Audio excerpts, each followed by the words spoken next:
Sri Lanka's most powerful news brand. Newsfirst, Newsline with Faraz, Shauketaly.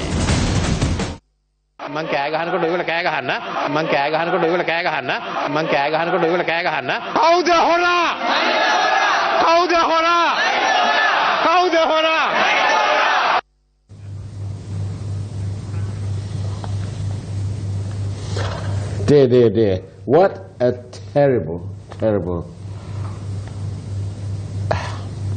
Words actually fail me, and words don't usually fail me. The whole of this country must have breathed a sigh of collective exasperation. And it begs the question, where are we going? Where are we headed? When are we going to be able to raise our heads and go on the journey that we are all looking forward to? I wonder whether we should play that clip one more time. Control room, can we play that one more time?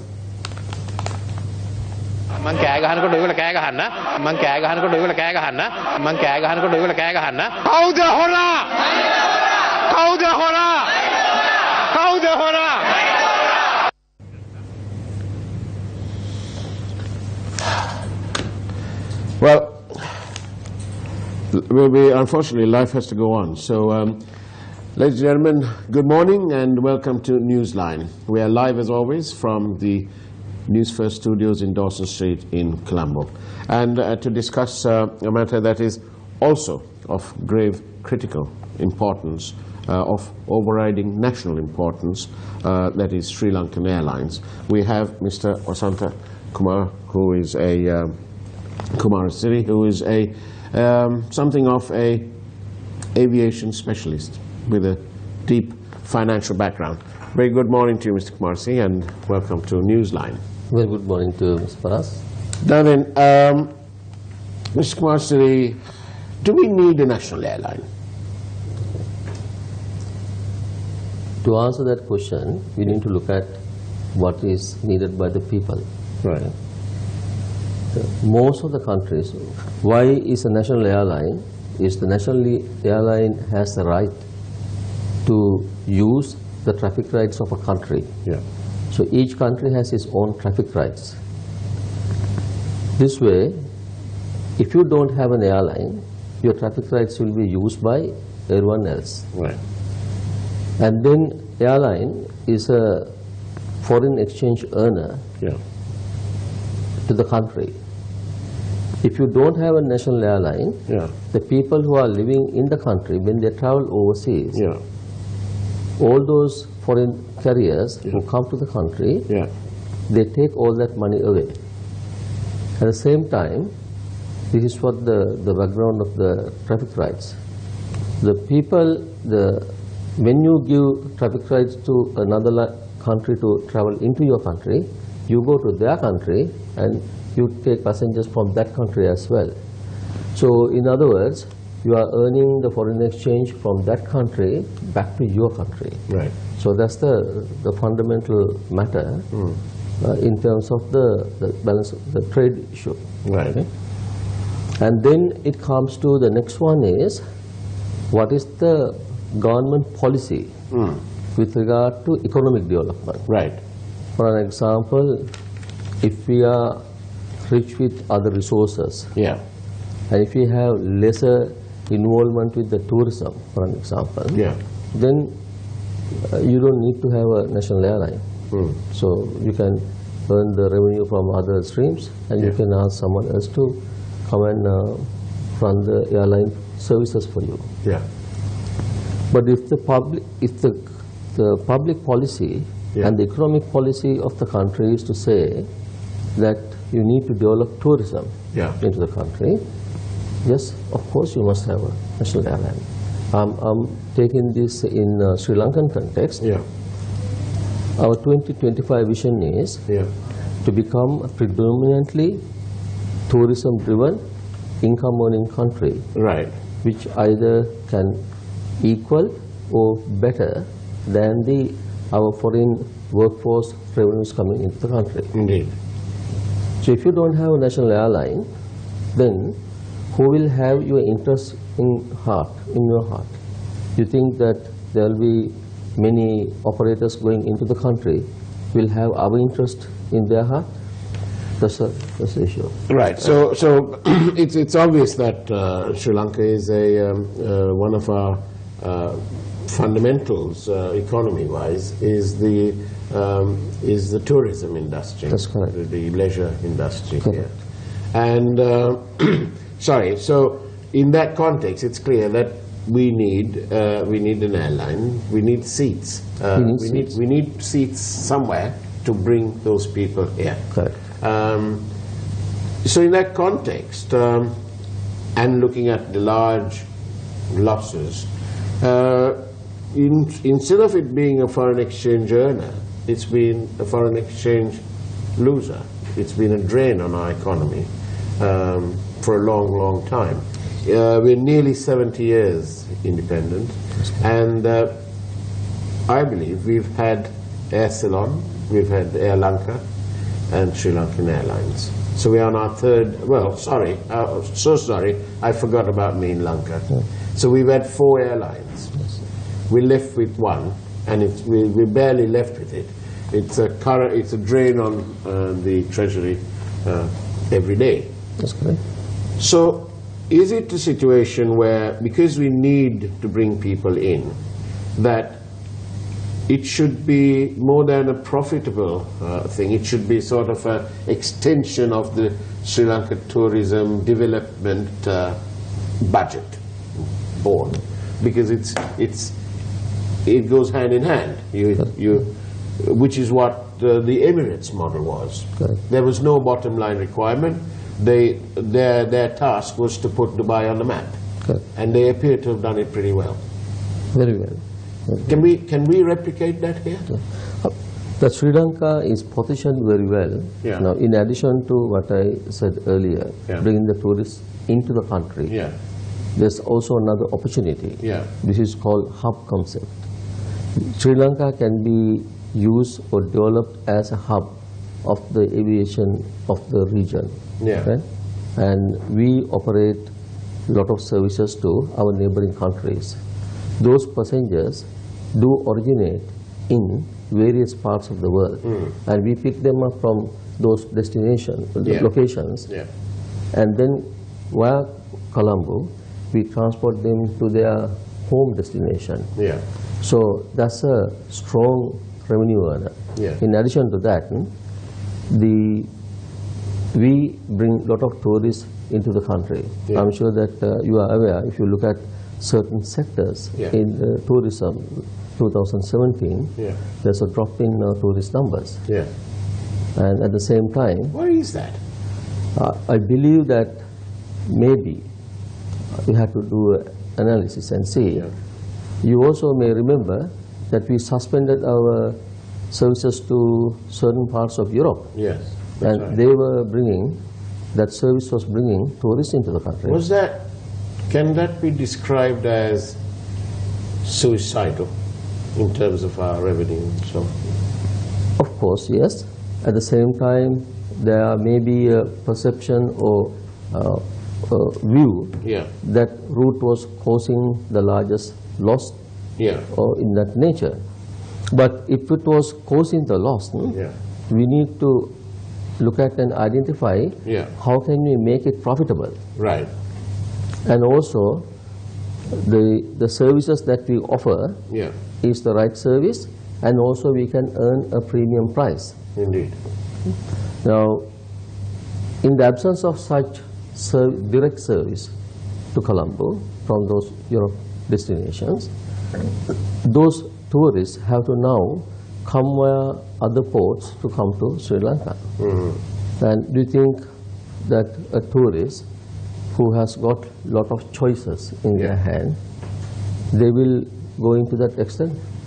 Yeah, because they've been saving up money, perhaps the whole year, to have a couple of weeks in the sun and the sand, right?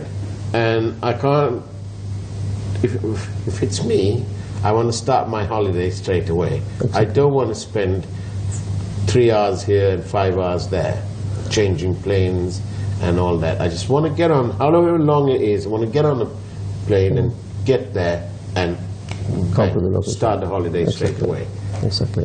So the service, when we talk about the tourism and the air service, so when we have those direct services, that will give us a premium opportunity to earn a better dollar and also to get our tourists into the country. And also, the airline supports the rest of the other industry, like the hotel industry, and also other support services behind it.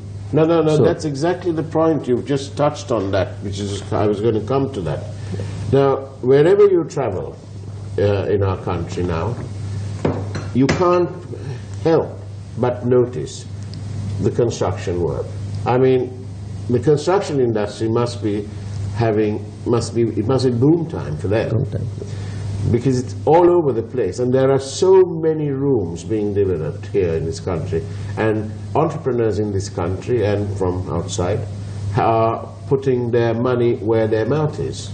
And they are backing this government, they're backing the government of the day by investing. And they're taking a whole lot of chances, right? But it appears to me that the main funnel to bring people in, to occupy these rooms and so on, is being abysmally mismanaged. That's correct. What can we do to, what should they do? What they can do is, there are examples in other parts of the world. The airline should have a certain number of routes. Their core strength, they should be making profits. Right. It's called route profitability. So the airline has to make profits on those routes. At the same time, due to the international competition and also the assistance from certain governments or the systems in those countries to those airlines, some people claim that our Middle Eastern carriers have low-cost fuel, and therefore they compete strong with us. I'll come to that issue later on. When they have such destinations, what we need to do is identify those routes, and the government should support maintaining those routes because it is important to the core of the economy, because of the tourism, the employment creation, and also bringing the foreign exchange into the country. Okay? The other routes that are competitively can be managed, there should not be any subsidy to maintain those routes. Okay? Now I come to the issue of the Middle East, the alleged allegation with the Middle Eastern carriers. Now we must ask, these Middle Eastern carriers, if we do the direct comparison, they may have low-cost fuel to come in, but for their return trip, they don't have low-cost fuel. They take fuel from us. And also when you look at their employment base, workforce, 90% of them are foreigners from foreign countries working in those countries, and they are not cheap. So their cost of labor, high cost of labor, is compensating to the low cost fuel of one way. So therefore it is not a valid argument. So the airlines go unprofitable or go running into loss is purely due to management. In certain cases, in the aviation industry, when the fuel price hit $110 per barrel, many airlines made losses. And at the same time, some airlines made profits. And I must say, at that time, the airline I was managing, we made profits. Because we foresaw what is coming up, and we structured the organization to maintain a leaner and meaner operation. And also, we carried out a program with the entire workforce, complacency. Right. You know, these large organizations, when they run over and over with losses, when government or others somebody is paying, the complacency creeps in. Right. This complacency then takes over. This complacency in workforce has made many large companies, very established companies, to go bankrupt. There's a good management book by Kotter. Kodak would be a good idea. Exactly. A good example of what you're just saying would be Kodak. Everybody knew Kodak, but now where's Kodak? It's no longer there. Because complacency can kill a business. So to remove that, the management has to focus and identify what are the things, what are the issues that are causing the workforce to be complacent.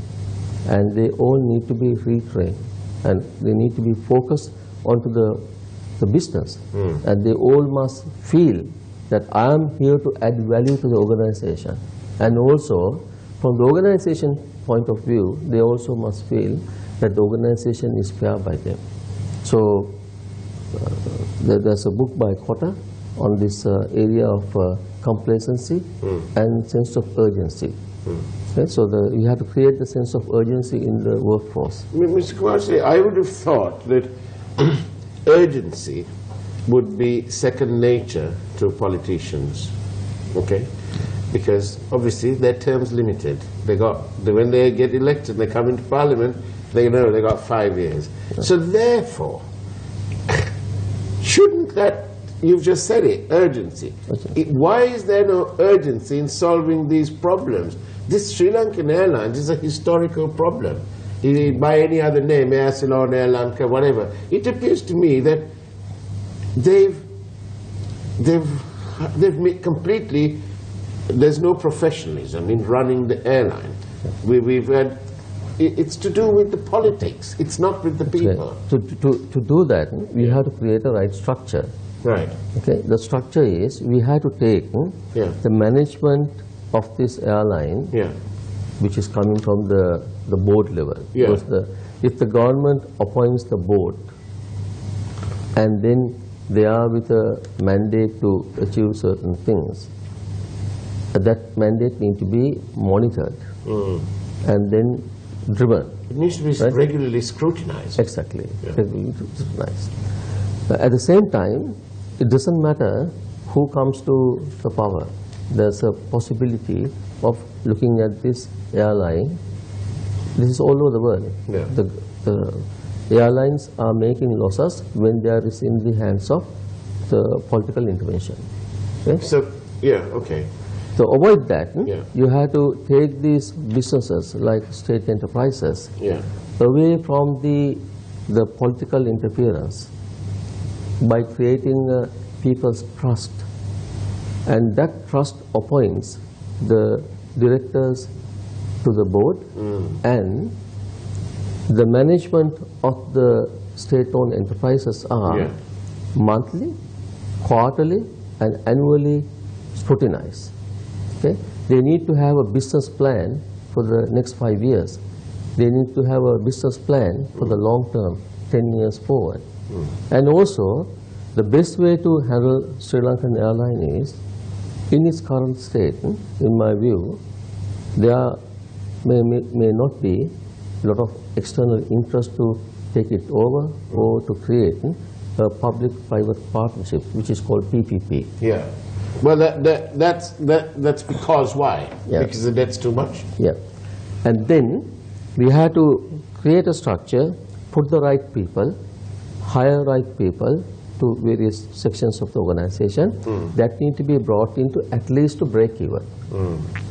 Once you bring it to break even, it is easy to get a partner. Or you run the airline 3 to 5 years continuously with profitability, and you float the organization.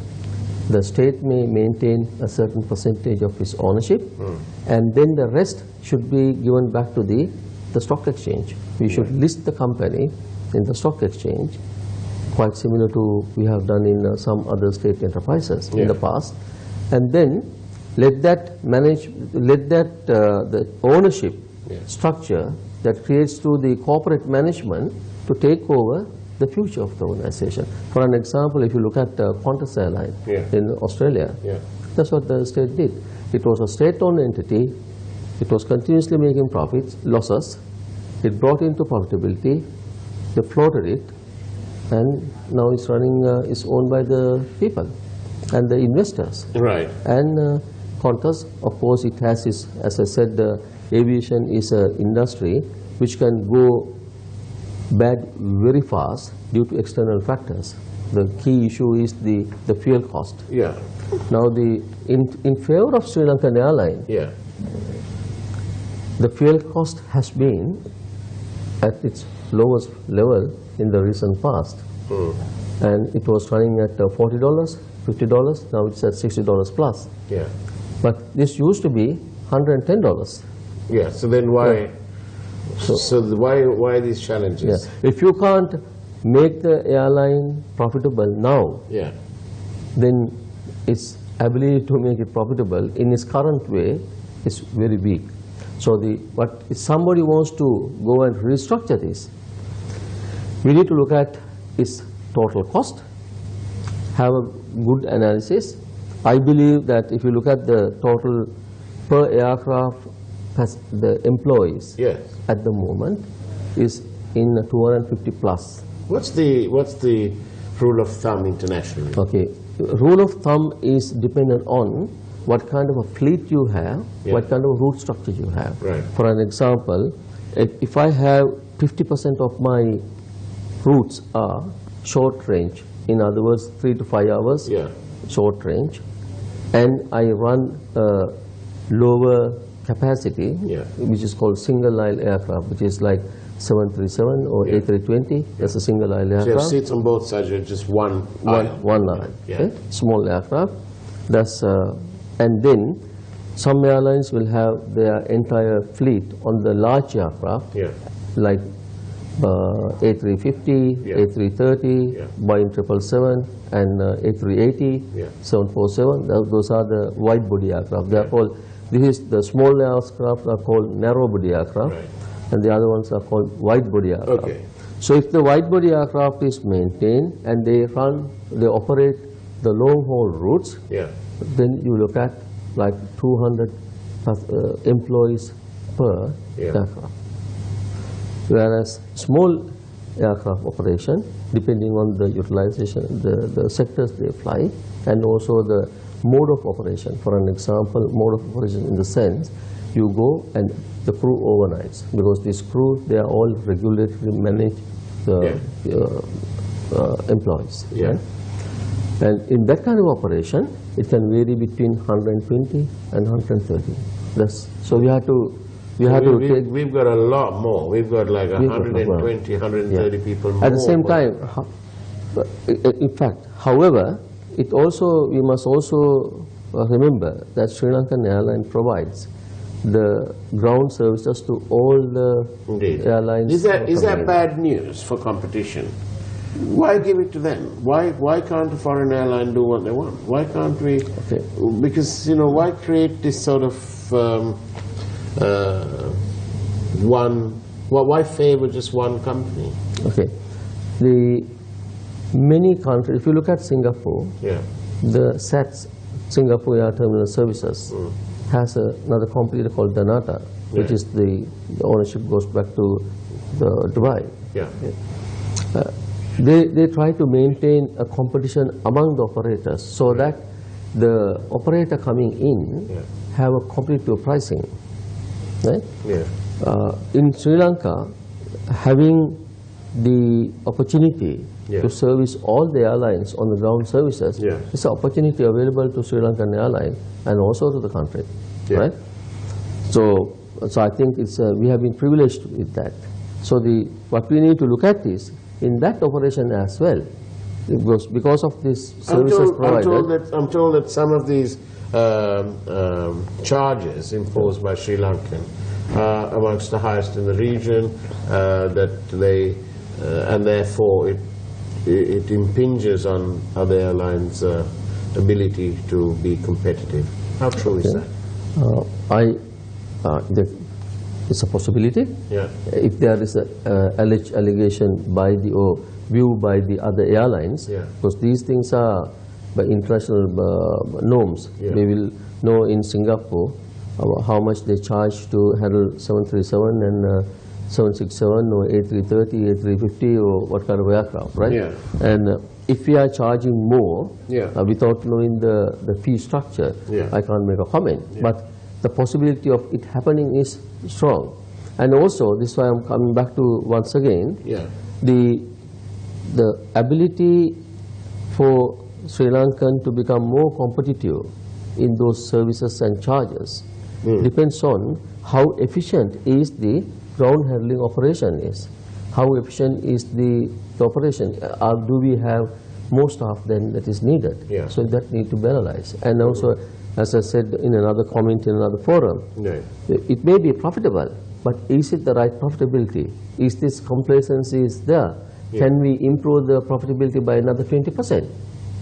Okay. Yes. And also, can we reduce the charges so that irrespective of the Sri Lankan competition, because the other operators, can they deliver that back as lowering the airfares?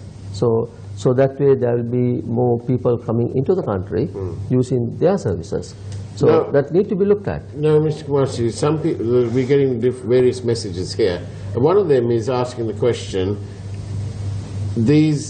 are these airlines, is the equity adequate right at the beginning? Okay.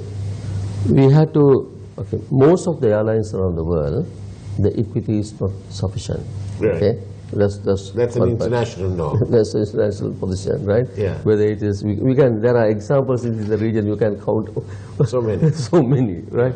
So, however, the airlines need to work in such a way that they manage this. For an example, the leaner and meaner the balance sheet, of course, is better. So that when you say, there is a risk profile here. Okay, risk profile. In other words, why I say this risk profile is, as I said in the earlier conversation, the aviation industry can go up and down very fast. Right.